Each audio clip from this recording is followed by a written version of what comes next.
हम टैली में excise invoice को समझने के लिए क्या करते हैं, हम इसकी थ्योरी देखते हैं।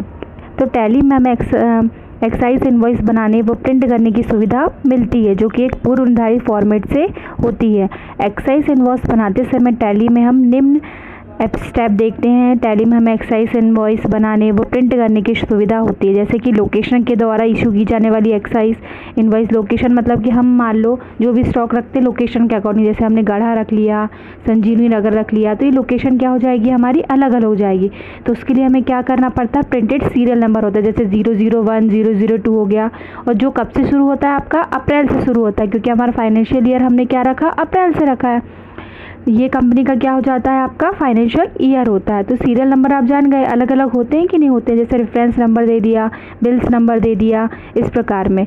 और फर्स्ट और सेकंड चरण में क्या होता है आपका, इशू की गई कॉपी पर फर्स्ट स्टेट डीलर और सेकंड स्टेट डीलर हमारा लिखा होता है, कि मतलब फर्स्ट स्टेट डीलर में किसने रखा और सेकंड में किसने रखा, क्योंकि हम क्या कर रहे हैं, इनवॉइस मोड पे हमारा जो स्टॉक है उसको हम अलग अलग उसमें एक्साइज कर रहे हैं। फिर इनवॉइस इशू करने वाले का क्या क्या दिया जाता है, address, registered location number, central excise registration number, क्योंकि हर स्टेट का अलग अलग रजिस्ट्रेशन नंबर हमारा रहता है। कंपनी का नेम, किस कंपनी में वो जा रहा है, इनकम टैक्स नंबर दिया होता है, sales tax number. Income tax मतलब कि यदि हमारी कुछ लिमिट्स होती है उसके अकॉर्डिंग हम करते हैं तो इनकम हम टैक्स नंबर देना पड़ता है। सीरियल टैक्स रजिस्ट्रेशन होता है और इनवॉइस पर पहले से वो प्रिंटेड होता है। तो इनवॉइस की 4 कॉपी होती है और चारों क्या होती है, मार्क्ड रहती है। जैसे ओरिजिनल कॉपी बायर के लिए, डुप्लीकेट कॉपी ट्रांसपोर्टर के लिए रहेगी, फिर डुप्लीकेट कॉपी सेंट्रल एक्साइज के लिए, क्वालिफाई कॉपी रजिस्टर्ड व्यक्ति के लिए, मतलब कि अलग अलग इनवॉइस मोड पे ये रहेगी। तो इनवॉइस मोड में सारी चीज़ें हमारी बिल्टी नंबर,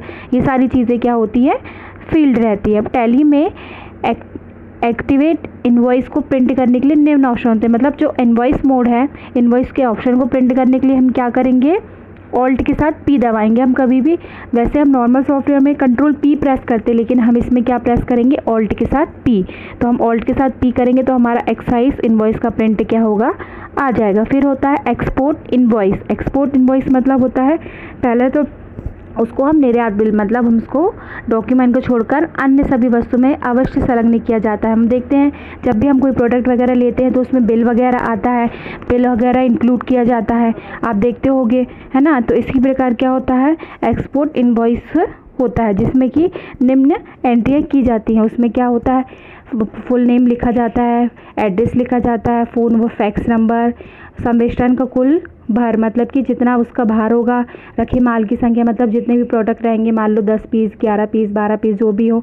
आप देखते हो कि नॉर्मल सा एक प्रोडक्ट भी लेते हो आप, तो उसमें देखते होगे, मान लो एक बिस्किट का पैकेट ही लिया हमने, तो उसमें देखते हैं आप सारी चीज़ें रहती है, उसमें क्या क्या हमने ऐड किया है, क्या क्या चीज़ें हमने ऐड नहीं की हुई है, और उसके अलावा उसका market price, registration, serial number वगैरह सब रहता है। तो ये सब क्या होता है, एक्सपोर्ट इनवॉइस के लिए यूज़ किया जाता है। इसमें पैकेज की कुल राशि, जैसे अमाउंट दिया होता है, किसने दिया, कहाँ से आया, ये सारी चीज़ें उसमें होती हैं। और सबसे होता है, क्या होता है आपका साइन। तो मैं ये सारी चीज़ें किस में होती हैं, आपके एक्सपोर्ट इनवॉइस में।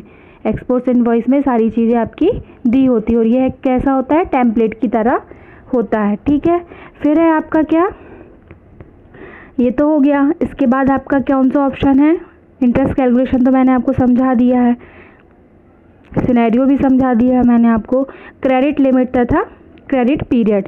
तो क्रेडिट लिमिट क्या कहलाता है, किसी व्यक्ति द्वारा किसी संस्था को उसकी साख के अनुसार उधार दी गई निश्चित राशि क्रेडिट लिमिट कहलाती है। मतलब कि मान लो जैसे कि हम किसी को एडवांस में लोन वगैरह दे रहे हैं तो हमारी क्या होती है, क्रेडिट लिमिट होती है। जैसे हम सामने वाले को 50,000, 2 लाख, 3 लाख, 4 लाख ये हम दे सकते हैं, तो वो हमारी क्रेडिट लिमिट का कहलाएगी। जैसे क्रेडिट कार्ड वगैरह होते हैं, क्रेडिट कार्ड में आप देखते हो एक लिमिट होती है, उसके अकॉर्डिंग ही हम उसमें क्रेडिट का रख सकते हैं, बेनिफिट हमें उसके अकॉर्डिंग मिलता है।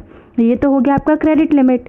फिर होता है क्रेडिट पीरियड। क्रेडिट पीरियड क्या होता है, माल या सेवाओं के बदले किया गया आर्ग्यूमेंट क्रेडिट कहलाता है, वह समय सीमा क्रेडिट पीरियड कहलाती है। जैसे कि मान लो हम सामने वाले को एक टाइम दे देते हैं, जैसे 1 ईयर दे दिया, 2 ईयर दे दिया, 3 ईयर दिया, तो ये हमारा क्या होता है, क्रेडिट पीरियड मतलब पीरियड, ठीक है।